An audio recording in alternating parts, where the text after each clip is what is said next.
Hello, welcome to Microsoft Build 2017 and welcome to the session on OSS-based DevOps.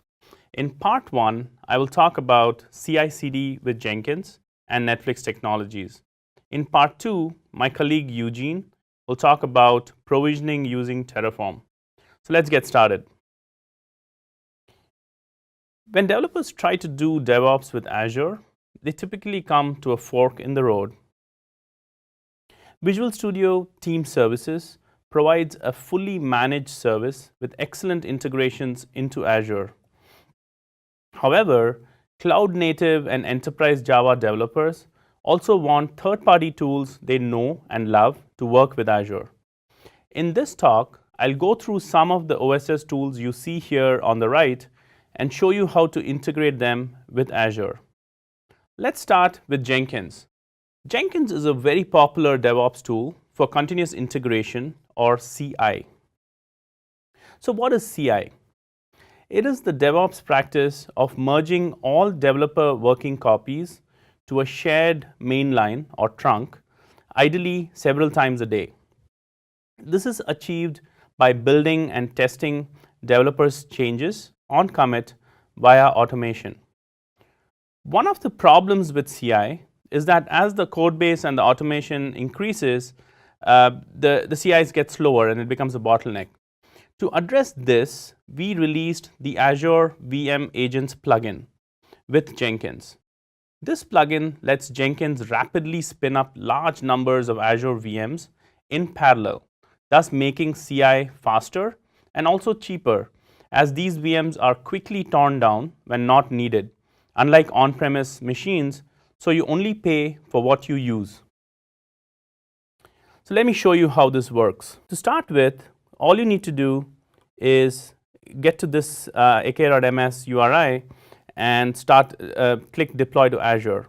This will give you, bring you to this screen, which will help you to spin up a Jenkins instance on Azure using an SSH key. So all you need here is a name for your resource group, a username, and a SSH public key for which you have a secret key, and then the Jenkins DNS prefix, and you're good to go. Once you've done this and you've configured your Jenkins instance, you will now get to a screen for configuring your system that looks kind of like this. At this point, you don't need to install any additional plugins because we have installed all the plugins you need for you. The most important one that I'm talking about right now is the one that you need to do your CI. This is the Microsoft Azure VM Agents plugin. This relies on the Azure Credentials plugin, so that where you can basically plonk in your service principal and service principal secret that will let Jenkins master know how to access Azure resources so that it can go and provision VMs as it needs.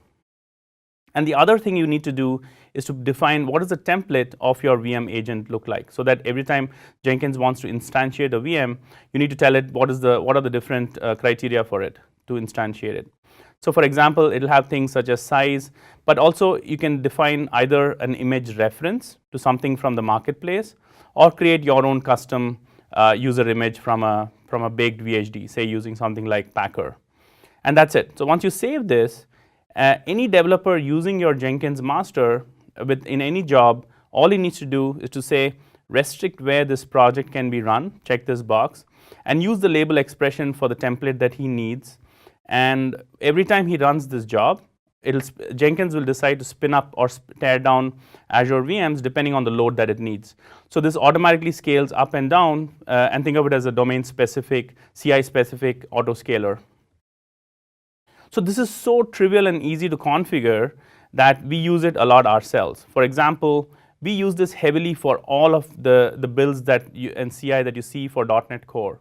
And as you can see here, in the recent past, we have been spinning up something like 240 plus virtual machines. And with this level of parallelization and scale, we have brought down our CI times from something like 2 hours initially to less than 15 minutes now. So this is so compelling that this is also used by Jenkins itself. So the Jenkins OSS project is built on Azure. So every time you check in something into Jenkins, it spins up a CI on Azure, which uses the exact same plugin.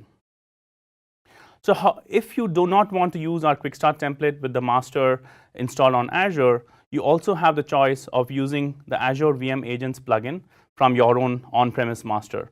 So if you have a Jenkins server, all you need to do is look for this Azure VM Agents and follow the instructions in this page, and you're good to go. What if you wanted to use the Jenkins instance on Azure, but you want to tune it yourself? So there are two options here.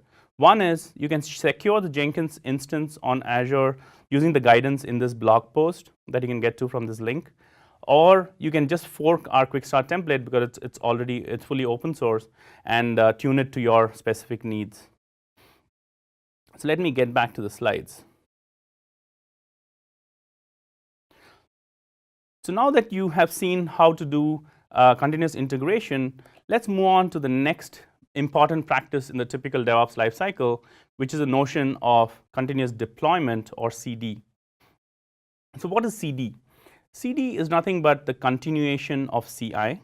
So it is not for everyone or every project, but if implemented right, it can drastically improve business agility. CD relies heavily on automation of all steps and tasks in a release pipeline. The initial effort of setting up this automation can seem overwhelming, but it will save a lot of headaches and effort going forward. Some of this automation, the initial effort, can be mitigated by the notion of immutable pipelines. This is the concept where production infrastructure is treated as cattle, which can all be treated equally, rather than pets that need to be individually cared for via patching and upgrading. The company that pioneered the concept of immutable infrastructure even before Docker popularized it with containers is Netflix. They use an immutable pipeline tool called Spinna to enforce this best practice. In order to achieve immutable pipelines, we have built out a tool chain based on OSS tools combined with auto-scaling Azure services. So everything I will show you is completely free software except for the basic cost of Azure Compute to run them. If you have an application that you haven't containerized, you can deploy to auto-scaling sets of virtual machines using Azure Virtual Machine Scale Sets. We worked with HashiCorp to extend Packer, which is an OSS tool, to bake both Windows and Linux Azure VHDs efficiently. However, if you do have a containerized app, we can bake the image using a Docker plugin in Jenkins and deploy it to the Azure Container Service Kubernetes. So in this demo, I'll show you this toolchain, the latter toolchain, which will help you to continuously deploy to Kubernetes. So switching back to demo. Before I go into the details, the one thing you need to notice here is that we have a blue screen with a Hello Kubernetes. And I'm going to go ahead and kickstart a change to this screen. Say, okay, instead of blue, I'm going to say I want green, and I want to say hello build 2017. And let me go ahead and commit this. And as that's going on, let's talk about how to spin up an environment that will help you do the tool chain that I showed you. Again, it's pretty straightforward. All you need to do is go to this link, which gives you a quick start template, where you would click deploy to Azure, and then you would go ahead and notice there are the same kind of parameters you saw earlier, except you can also specify the service principal and the secret right here. And you can also specify the Git repository from which you're triggering the continuous deployment, and the name of the image in the Docker repository. Step 2 is basically to have a Docker build. As you can see that build already kicked off, which uses a GitHub plugin to listen to the commit, builds the Docker image, and pushes that Docker image to the Azure Container Registry. The Azure Container Registry is nothing but a private Docker registry that sits in your own Azure subscription.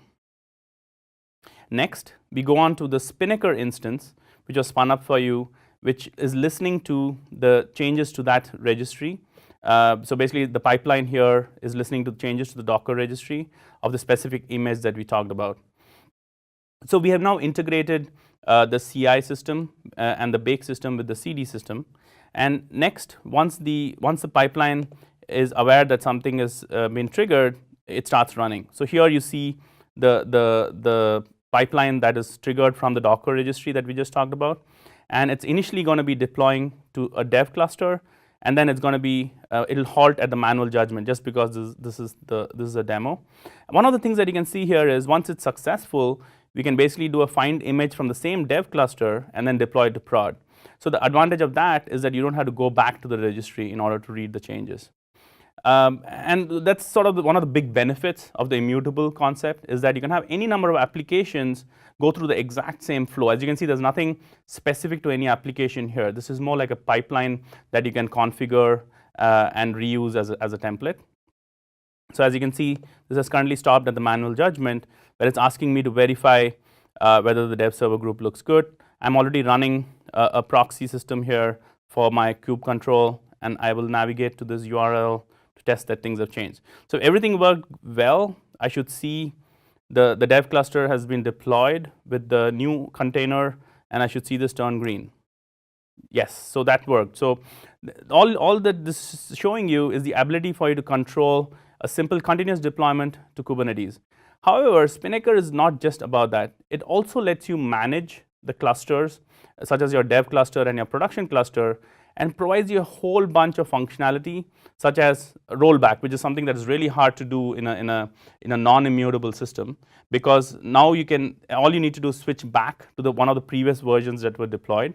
It also lets you resize dynamically and add, like, scale up and scale down as you want, and also we have attached auto scalers to it based on CPU and memory, as well as things like disable and destroy. These are really important because Spinnaker is also the platform on which something like Chaos Monkey is built. So Chaos Monkey 2.0 basically relies on this cluster view in order for you to do things like fault injection. So let me go back to the deck.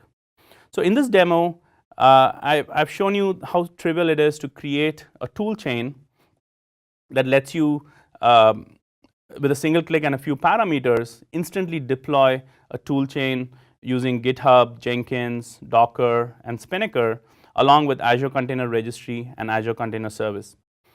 You can choose to run the Jenkins jobs in VM agents, or also use containerized agents with the Kubernetes plugin, targeting the same ACS Kubernetes cluster that we created.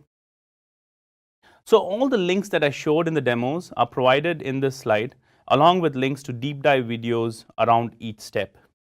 So I encourage you to go and try these. And please do let us know if you have any questions as you use these tools. We take customer feedback very seriously, and we'll try to help you out as best we can. Please don't forget to view part 2 of this talk. That's all about infra as code and provisioning Azure resources using Terraform. Goodbye and thanks.